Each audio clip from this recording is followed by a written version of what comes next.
How to hide online status on TikTok, or if you would like to appear offline. Now, in this video, I'm going to show you how you can hide your online status on TikTok or appear offline. Of course, the very first thing you will have to do is to access your TikTok account and make sure that you're logged in. So if you go ahead and access your inbox field or inbox feature, you should be able to know that you're currently online because it is going to be indicated as a green circle at the right side of the inbox field. For you to appear offline, there's two things that you can do. Tap on this green circle at the right side of inbox, and in here you can choose on no one.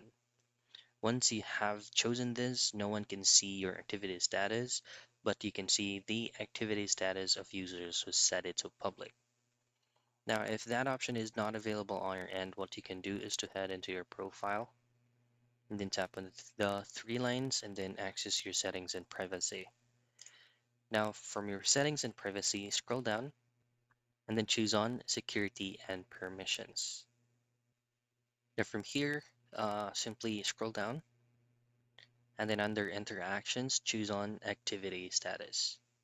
So it's going to be the same thing what you can see here on the other side as well.